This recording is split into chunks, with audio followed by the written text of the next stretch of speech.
understand why you're so angry all the time, but it really is hard to do. And you want to bring up slavery all the time, but that was a long time ago. I think it's best if you just get over it, because we already said sorry. You think it makes it better when you're out here screaming Black Lives Matter? Don't you know how racist that is? All lives matter, not just yours. And just because I say all lives matter doesn't mean you have to get offended. See, this is why we always call you angry, because that's what you act like, an angry black woman. And then you turn around and complain about your men leaving you and want to blame us. I don't have pity for you. I can't. Because if you quit the twerking and all the ghetto things you do, all the yelling and cussing and shit, they wouldn't be leaving you. If you would just, fix up your hair a little bit and not have it look so nappy, things will be a lot better for you. You can't expect them or even us to love you as you are when all you do is wear weaves and wigs. Why not love your natural self? It's like you proud to be fake. I'm not racist. I'm just coming to you as a woman, trying to give you advice on how you could keep your man. You're so eager to call us racist, but I'm not racist. Don't you know my best friend's cousin is black? And not just that, but so is my coworker. And we go out for drinks all the time. See, I'm not racist. I voted for Obama, and if he could have been reelected, I would have voted again. See, I'm not racist. You're always trying to pull the race card, but I don't see color. Believe it or not, we go through the same things. And just because I'm white doesn't mean I'm privileged. I'm not rich, and I struggled growing up just like you. I know what it's like to live on Section 8. My parents only gave me a small loan of $1 million to go to college.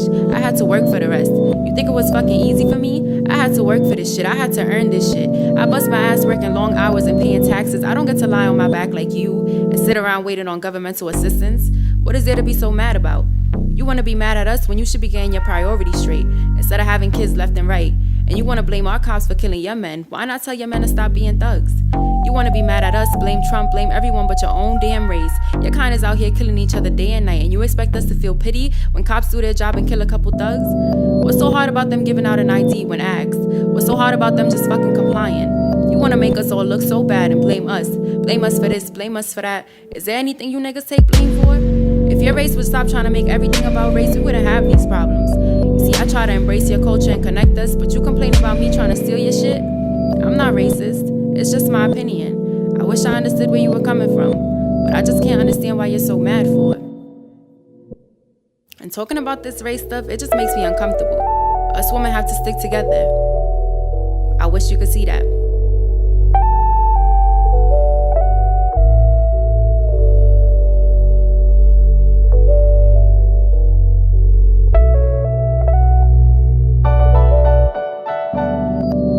Us women have to stick together?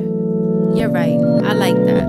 Except here we go again, Becky. I find it quite funny how you sit here and feed me lies about how much you care and want to understand what I deal with on a day-to-day basis. You take me for some kind of fool, don't you? The same way you talk to all these other coons that seek your acceptance, you think you're gonna get away with trying that with me? Sis, please. You don't think I know the joy y'all get from every side of privilege you receive with your order of white? Yeah, it's uncomfortable, and that's why y'all never want to listen. You want to tell me to forget about slavery? That shit was not that long ago.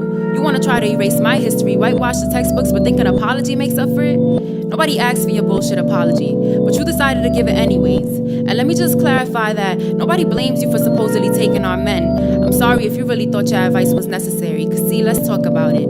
Our food is always seasoned nice and right, and no matter how nappy you think our hair is, you still try to find a secret to get in this amazing 4C. And the big booty that makes you see me as unhealthy was given to me by my mama, all natural and healthy. The only thing stopping me from being a so-called trophy wife is the fact that I gotta work 3 jobs to get my family where I want them to be. Governmental assistance? You mean the shit y'all stay at home and soak up while y'all inhale a couple drugs? Cut it out. And stop trying to talk to us like we're stupid. Like because we use slang terms, we're less educated. Proved to be most educated, yet most stereotyped. Our education isn't measured nor associated with our use of colloquial euphemisms. Our ebonics is cultural, not remedial. I'll give you a minute. And let me address the fact that it's not that you always want to take what we make. I'm glad we could be trendsetters. It's the fact that somehow it always gets lost in translation. Like we give you cornrows, you brand them into boxer braids. We give you bantu knots, you market them as mini buns. Are you fucking serious? We give you the same hoop, earrings, long nails, weaves and wigs, the twerking, the cussing, all the shit you call ghetto that makes you address me as a hood rat. Just to turn around and do the same shit.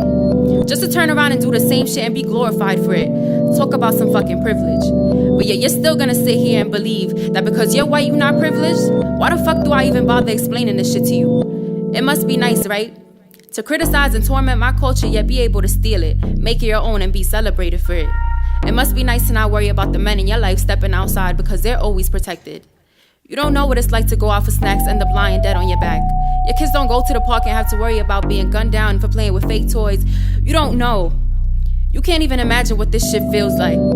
I dread the day I have to explain to my son why he's 6 times more likely to die than yours. Or the day I have to tell my daughter she's more susceptible to human trafficking and rape, and that God forbid she ever disappeared, the media won't have anything to say because the color of her skin doesn't make her important enough to be found. You get pulled over for a traffic stop and don't think twice about losing your life. But my man can't tell me he got pulled over without me panicking, praying he'll make it out the situation without being shot because his blackness was too much for your man to handle. Thinking about how to reach for his ID without making it seem like he has a weapon, because even yelling I don't have a weapon works. My son can't tell me he's going out without me worrying about whether or not he'll make it back home because his hoodie was too suspicious. You don't have these fucking worries. And so this is why y'all walk around calling me angry all the time. I'm not angry. I'm not angry at all, actually. I'm pissed the fuck off. Pissed the fuck off because you really think because your best friend Allie has a boyfriend named Tyrone, it makes you black. Cause you really think my black looks better on you after years of telling me my melanin was too much. Cause you really sit here and itch to call us racist just because we won't let you say nigga. My nigga. You really think you could be black without being black? Because you really wanna be black until it's time to be black, and then it's fuck all this nigga shit, right?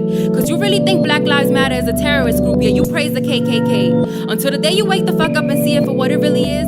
Until the day you put yourself in my shoes without the judgments. Until you realize how much privilege you have because of the color of your skin. Until you stand up for my people instead of tearing us down, there will never be unity. It starts with you.